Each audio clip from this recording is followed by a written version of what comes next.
Hi, and thanks for joining me today. Today I have a cute little shadow box card for you. Now I am using Lawn Fawn stamps and dies today, and this is the You Are Sublime Lawn Fawn set. I am first stamping them in my Memento Tuxedo black ink, which is a Copic friendly ink, so it means when you're using Copic markers it will not shift on you whatsoever or smudge, which is great. So I'm just stamping them out on my Misty, absolutely no reason for it. And then I started Copic colouring. Now I thought this video was going to be super long, so I thought, right, I'm going to cut out the colouring, and then I managed to get it down to 7 minutes, who knew? Anyways, this is the coordinating stamp set, so I'm just lining up my coordinating dies over my stamped images and tacking them in place with some washi tape. I seem to have loads of washi tape in my stash and I never use it besides using it for die cutting.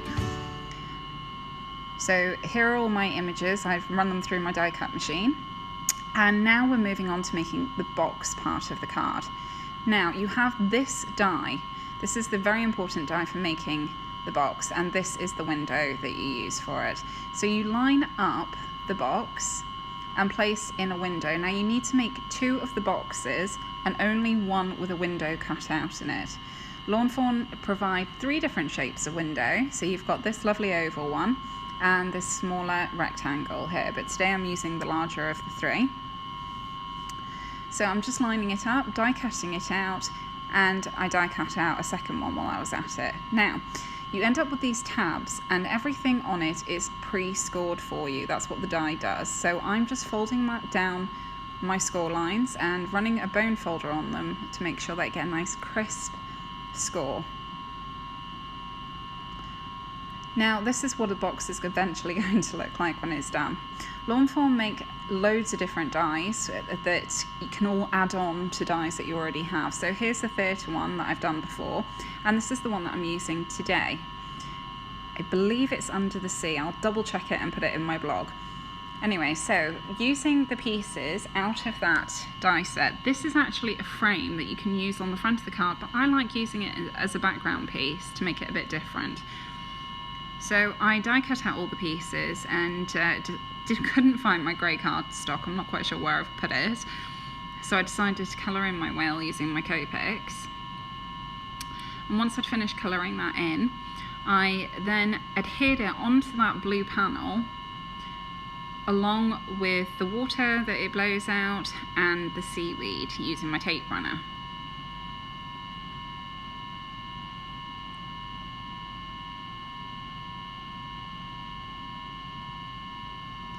Lawn Fawn really do make really interesting and different fun dies. I like decorating the back of my shadow boxes because I like it. If you look down into the box, you get all different angles of different things to look at. And though I know that this one's not going to be seen that well through the front, but I thought, why not? Now, I am just taping this down into the very back of the box piece without the window cut into it. Now, it's important to do that because the other one, it doesn't have, that is where you're going to be looking through, and the other one doesn't have any sides that you could add it onto. So these are the waves that came in that same set, and I'm using some 8-inch score tape. You can use any sort of adhesive really. I mean, you could use glue if you like, but I find it's annoying to sit there and have to hold it for a very, very long time, and score tape is fantastic. And the tabs on everything that Lawn Fawn make always seem to be about 1/8 of an inch. So here I'm going to place them into my box. I ended up putting it too high up, so I had to remove it and put it down a bit more. And once I figure out the line up of where I want everything to be, I can then start assembling the box. So I'm adding score tape to the 2 tabs on the side.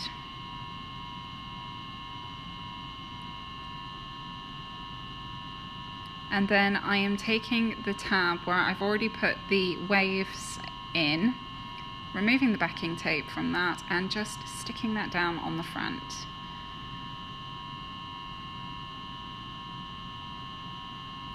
Now I need to remove the release paper from all of the other pieces, including the waves. And first thing you want to do is you want to make sure those waves are stuck in place before you try putting the box together, because otherwise it seems to hold it in a better, keeps it in its shape better that way around. Now I'm using my bone folder, and I just like to run my bone folder over all the tape sections because I just find that it helps the tape hold a little bit better. And then we have the beginning of my box card. Now I'm going to add in my images that I coloured in earlier. So I'm putting the submarine in the background. And my little diver I'm putting in the foreground. Now for the two little fish that I'd coloured, I knew I wanted to make it look like they were swimming around the diver. So I've used some acetate, cut it into strips, and I'm attaching it again with that 1/8 of an inch score tape. So it looks like they're floating around, nothing holding on to them. And for the front of the box, I decided I wanted to jazz it up a little bit as well. I like adding as much as I possibly can to my cards. So I added the little rock and I want to say see an enemy, but I think that's wrong. Anyway, using the same stamp set, I cut out the banner. And now I'm using the sentiments that come in the You Are Sublime stamp set. And I'm going to be using the Have a Sublime Day and stamping that onto my banner in VersaFine Black Onyx ink. Then I just taped it onto the front using my tape runner. At this point I thought there was something missing, and I thought bubbles, it needed bubbles going above the diver. So I did the same thing I did with the fish, using an acetate, and popped it in there. Now I should have added the Winker Stella earlier, that I forgot, so it's fine, I just added it now. Fortunately the camera really doesn't pick up how shiny this really is. And that is about it for this card. So there you have it. Thank you so much for stopping by today. I hope you enjoyed this. For more tutorials I'll be back next week, and I hope that you'll like this video, and anything, questions or comments that you have, please check out my blog. All the information's there. Till next time, take care. Bye!